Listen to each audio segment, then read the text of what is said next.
Hello and welcome. My name is Heather Galley. I am the tasting room manager at Viansa Winery in Sonoma, and I am sheltering in place. Welcome into my backyard. It's a beautiful day here in California, and I would like to share our weekly 4-pack that we have chosen for you today and introduce you to some of our wines and help you shelter in place.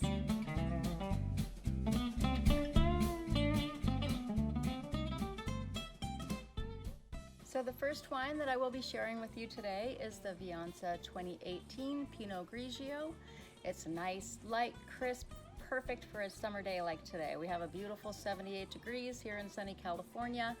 As someone who grew up in Sonoma, I am very spoiled to this weather, so I'm hoping to bring a little sunshine to your table during this tasting. And I will say along the way, I plan on giving a little more detailed information for those of you who are farther along in your wine journey, and I'll also throw in some tips for some people that are just getting started. Wherever you are at in your wine journey, I want you to be comfortable in your tasting experience. So don't be shy, you're in the comfort of your own home. Enjoy, maybe you'll learn something. So the first wine we have today is a Pinot Grigio. I typically prefer a larger glass. I've actually gotten a smaller glass today for our tasting. When you're going to a winery, you're typically going to be tasting out of a smaller glass. What we don't want to do is pour you 5 ounces of each wine. You can't taste as many wines that way. So typically at a winery, you'll get anywhere from a 1 to 2 ounce pour. It's also nice to compare wines back to back when you're comparing the same amount. You can give a look, first of all, see the color. I'm not sure how well you can see in this lighting, but it's a nice pale, lovely light yellow color. Depending on the lighting and what you have to work with, a lot of times tasting rooms are inside. Another trick you can use is to grab some sort of a white paper, hold the wine up to it, and it really helps you sort of see the color. So right here, Pinot Grigio, this is a wine that's been aged solely in stainless steel. It's never seen any oak barrel, which means it's going to stay light, fresh, high in acidity, and real crisp.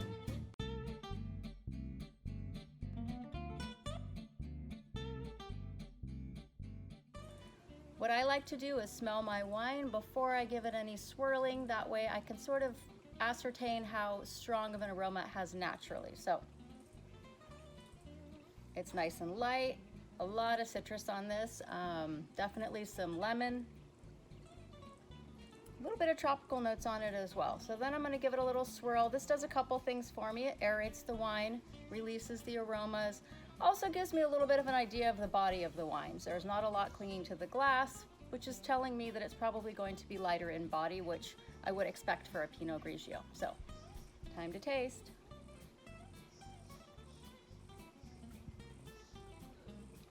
Definitely get that lemon, a little bit of tropical note, matches the nose quite nicely. Very light-bodied wine, beautiful. This wine would be really nice with a ceviche, actually any sort of seafood. This would just be lovely. I would also drink this with like a chicken piccata, something that really brings out that lemon. I also like to both swallow and spit my wines when I am judging a wine. It helps, you get a little bit of different flavor notes when you spit. You can also have a better idea of the length of the finish when you're spitting the wine. It's not very attractive, but oh well.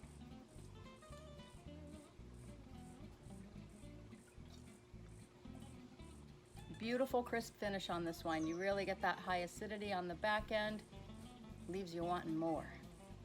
On to the next one.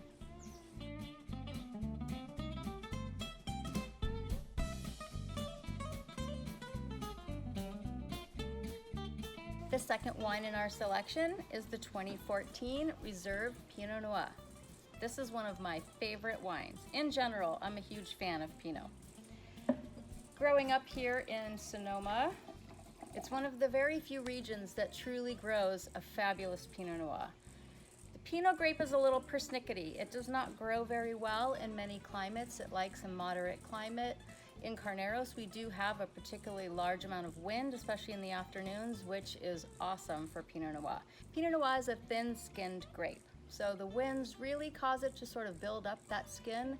It also helps it to stay dry, as it is prone to rot. It's hard to get right, but when you do, beautiful.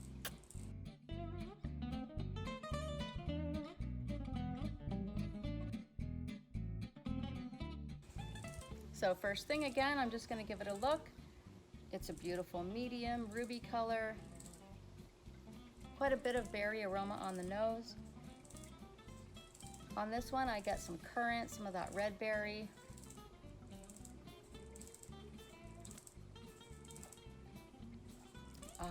I could just sit out here and drink this whole glass. So on the palate, I am getting those berries, but I'm also getting quite a bit of earthiness. It has quite a bit of weight on the palate, really nice and smooth and velvety. So on this particular wine, it actually was about 10% of the grapes were fermented whole cluster, meaning they left the stems and everything on.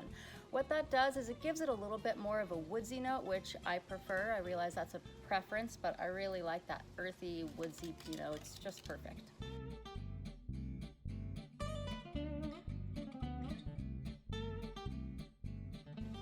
In my opinion, I would pair this wine with a barbecued lamb shank, a rosemary potato. Definitely something off of the barbecue is nice. It can definitely hold up to a little bit of food. You could do a pizza with fennel and sausage. Anything like that would be great.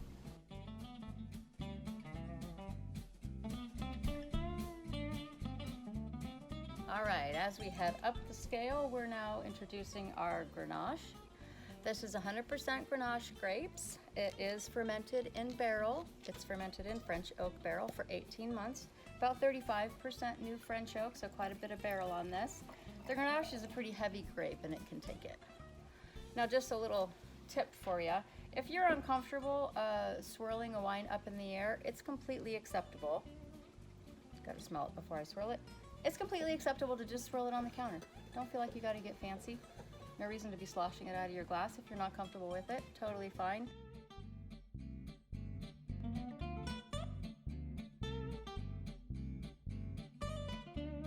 So this Grenache is from the Steel Plow Vineyard, which is in Kenwood. It's a little bit north of our property. It's a very beautiful area and very famous for some of these style grapes. The Grenache is a Rhone varietal. It loves the rocky soil. The rock kind of helps bring in the heat, helps it to develop and get a nice full flavor. I love Grenache. It's also used as a blending grape quite often, but this one is 100% Grenache, so you really get a good feel for what this grape varietal is by itself. This would be awesome with like a braised short rib ragu over some polenta or some homemade gnocchi. Now that you're home and you have a little time, that is a dish worth trying. Go ahead and master that. It takes a little bit of time, but it's not difficult. So on this wine, I am getting those darker berries, those deep currant notes, and definitely getting the barrel on this one. I smell some baking spices, quite a bit of vanilla. Let's see how it tastes.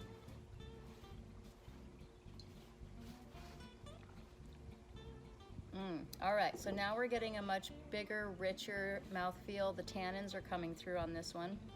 Of the four, this is the first one that's really had a strong tannic base, so again, would really hold up to that nice fatty braised short rib or even something with an Italian sausage.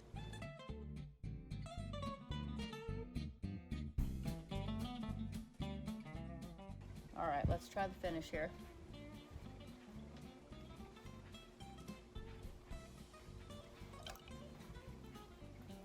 You'll notice I really took a minute to swish that around in my mouth.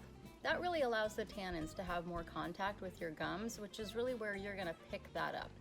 So tannins are something that come from the stems, the seed, and mostly the skin of the grape. And what it does is it has almost a drying effect where it sucks all of that moisture out of your mouth and it leaves it feeling a little bit dry. A wine that typically has a high tannic also has a high acidity to balance it out, and you may not notice that right away. It's a little bit of a trick to learn to find the acidity level in a wine, but the good trick on that is it has the opposite effect of the tannins in that it actually causes you to salivate. And sometimes if you have a very sweet wine or a very high tannic wine, you don't always notice that acidity, but if you pay attention, you take that sip, let it sit in your mouth, you'll actually realize that it's causing your mouth to salivate.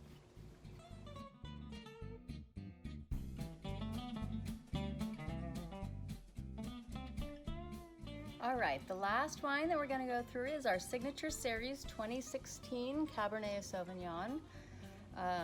Nice, big, bold red. If you enjoy a big red, most people are familiar with this grape, the Cabernet grape. We do grow it quite a bit here in California, and we grow it quite well.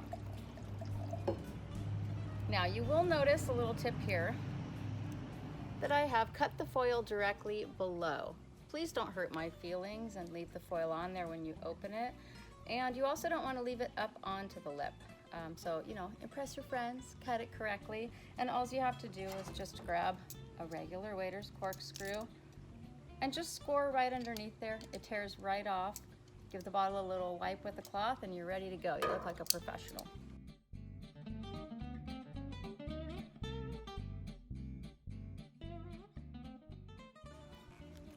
So once you've given a pour, again, give it a little look. So this wine is quite deep. As I look directly down into the wine, I can't even really see the stem. So that tells you obviously a lot of color there, a lot of tannins likely, which is where those colors come from, those grape skins. I can already tell by swirling it as well that it's got quite a bit of body to it.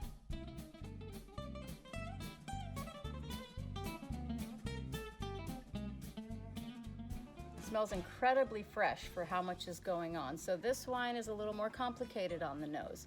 Got a lot of different flavors, some floral notes to it. This is gonna be awesome with a lovely filet mignon with maybe some brown butter and brown crisp sage leaves. So these grapes are from the very top of Moon Mountain, which is the mountain range that separates the Sonoma and the Napa Valley. It's quite a famous area for Cabernet. This is on the Sonoma County side, right at the top. So it does have a little elevation to it, but some nice heat so that these grapes can really have nice long hang time and some beautiful complex flavors. On this particular wine, it's aged for 20 months in French oak barrels. Before going to barrel, however, it does spend some time on the skins with a couple of pump overs. So for those of you that don't totally understand winemaking, most don't. A pump over is basically when it's in the giant vat, they take the juice from the bottom and they literally pump it over onto the top. The skins and all of that tend to cause a crust to form on the top, and more of the juice has contact with the skins, therefore extracting that beautiful dark color that you expect from Cabernet. Also that lovely note that it gets a lot of that sort of vanilla, baking spices, leather. Those are all those flavors that you'll sort of get from this type of barrel aging and this length of barrel aging.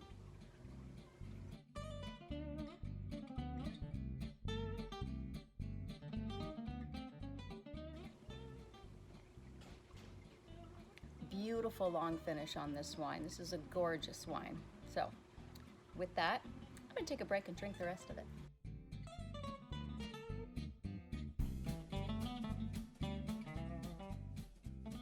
Thank you for taking time to watch this, and thank you for allowing us to present you these beautiful wines. We hope you take advantage of them. They are available. Give us a call or order them on our website. Everybody stay safe out there and see you on the summit. Cheers.